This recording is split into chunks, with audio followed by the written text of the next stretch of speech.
ఐఏఎస్కి సంబంధించి self study అనేది ఈ మధ్య కాలంలో పెరిగిన ఒకానొక ట్రెండ్. అంటే నేను ఎక్కడా కోచింగ్ తీసుకోను సార్, మెంటరింగ్ కూడా అక్కర్లేదు సార్, ఎవ్వరూ నాకు చెప్పాల్సిన అవసరం లేదు సార్. ఎందుకని? సెల్ఫ్ స్టడీ చేసుకుని రూమ్లో కూర్చొని చదువుకుంటాను సార్. ఎందుకని?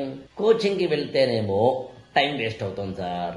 వాళ్ళు ఏదో టైం టేబుల్ ఏదేదో క్లాసు చెప్తారు.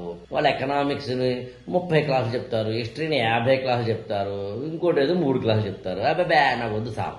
అందుకని నేను కోచింగ్ వెళ్ళదలుచుకోలేదు. సరే మరి ఆన్లైన్ తీసుకోవయ్యా సార్, మీరు నంబర్ సార్, ఆన్లైన్లో మాత్రం ఏముంది సార్, వాళ్ళు చెప్పే క్లాసులు ఆ మాత్రం యూట్యూబ్లో దొరకవా ఏంటి? అది కాదయ్యా, ఆన్లైన్లోనూ ఆఫ్లైన్లో మెటీరియల్ ఇస్తారు కదా. ఏముంది సార్ మెటీరియల్? మీకు ఏం కావాలి సార్ మెటీరియల్ చెప్పండి. మీకు ఏం కావాలి మెటీరియల్?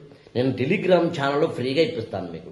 విజన్ ఐఏఎస్ వాళ్ళది కానీ ఇంకొకరిది కానీ ఎవరిదైనా మీకు ఏదైనా టెస్ట్ సిరీస్ కావాలా, నేను 2 నిమిషాల్లో తెప్పిస్తాను సార్. మీకు ఏ బుక్ కావాలో చెప్పండి సార్, 3 నిమిషాల్లో టెలిగ్రామ్ ఛానల్లో తెప్పిస్తాను సార్. దీనికోసం ఎందుకు సార్ కోచింగ్, మెంటరింగ్? అది కాదయా, పోనీ కనీసం మెంటరింగ్ అయినా జాయిన్ అవ్వు సార్. మీరు నంబర్ సార్, మెంటరింగ్ ఏం చెప్తారు సార్? మెంటరింగ్ చెప్తారు సార్, టైం టేబుల్ ఇస్తాడు, చదువుకోరా భయ్ అంటాడు, లేదా ఏం చదవాలో ఏం చదవకూడదు చెప్తాడు. అదేంటి సార్? పోనీ చాట్ జీపీటీని అడుగుతాను సార్, ఏది కావాలంటే ఎంత కావాలంటే ఇస్తుంది సార్. అందుకని సెల్ఫ్ స్టడీ చేయాలని మీరు అనుకుంటే నేనేం చేశానంటే, అసలు సెల్ఫ్ స్టడీ చేసే వాళ్ళు ఏమేం చేయాలి అని ఒక అప్రోచ్ని తయారు చేశాను నేను. ఆ అప్రోచ్లో ఉన్న ప్రతి పాయింట్ మీద నీకు కమాండ్ ఉంటే ఈ భూప్రపంచంలో నీకు కోచింగ్ అవసరం లేకుండా ఐఏఎస్ అవ్వచ్చు, లేకపోతే మాత్రం ఐఏఎస్ అవ్వలేవు. టక్ టక్ మనం చదువుతాను చూడండి.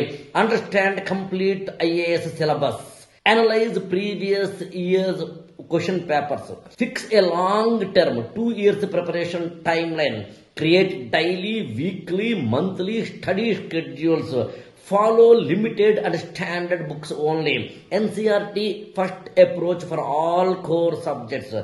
ఐఏఎస్ ఫర్ ఆల్ ఛానల్ని సబ్స్క్రైబ్ చేసుకోండి, లైక్ చేయండి, షేర్ చేయండి.